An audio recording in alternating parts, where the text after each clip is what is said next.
আসসালামু আলাইকুম। এসএসসি ২০২৪ বর্ষের কুমিল্লা বোর্ডের শিক্ষার্থী বন্ধুরা, আজকে নিয়ে আসলাম এইমাত্র তোমাদের যে পরীক্ষাটি হলো গত কিছুক্ষণ আগে যুক্তিবিদ্যা দ্বিতীয় পত্রের পরীক্ষার এমসিকিউ সলিউশন নিয়ে তোমাদের সামনে হাজির হলাম।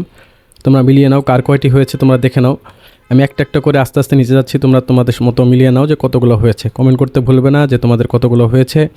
অবশ্যই তোমরা কমেন্টে জানাতে ভুলো না যে তোমাদের কতগুলো হয়েছে, এবং অবশ্যই চ্যানেলটি সাবস্ক্রাইব করো, ভিডিওতে লাইক দাও, তোমাদের বন্ধুদের সাথে শেয়ার করো। আশা করি তোমাদের পরীক্ষা আজকে ভালো হয়েছে। আমার এই চ্যানেলে এডুকেশনাল কন্টেন্ট আপলোড করা হয়, সো তোমরা প্লিজ দয়া করে আমার চ্যানেলটি সাবস্ক্রাইব করো। এসএসসি, এইচএসসি এবং ইউনিভার্সিটি, ন্যাশনাল ইউনিভার্সিটি রিলেটেড সকল আপডেটই আমার এই চ্যানেলে পাওয়া যাবে ইনশাআল্লাহ। প্লিজ তোমরা চ্যানেলটি সাবস্ক্রাইব করতে ভুলো না। আশা করি যুক্তিবিদ্যা আজকে দ্বিতীয় পত্র পরীক্ষাটি তোমাদের ভালো হয়েছে। আমি আস্তে আস্তে আবার দেখাচ্ছি, তোমরা মিলিয়ে নাও যে তোমাদের কতগুলো হয়েছে। অবশ্যই কমেন্টে জানাবে যে কতগুলো হয়েছে, অবশ্যই জানাতে ভুলবে না। এটি কিন্তু কুমিল্লা বোর্ডের জন্য, আমি আবার বলছি কুমিল্লা বোর্ডের যুক্তিবিদ্যা দ্বিতীয় পত্রের পরীক্ষার প্রশ্ন। সো বন্ধুরা, আজকে ভিডিও এই পর্যন্তই। অবশ্যই চ্যানেলটি সাবস্ক্রাইব করো। আসসালামু আলাইকুম।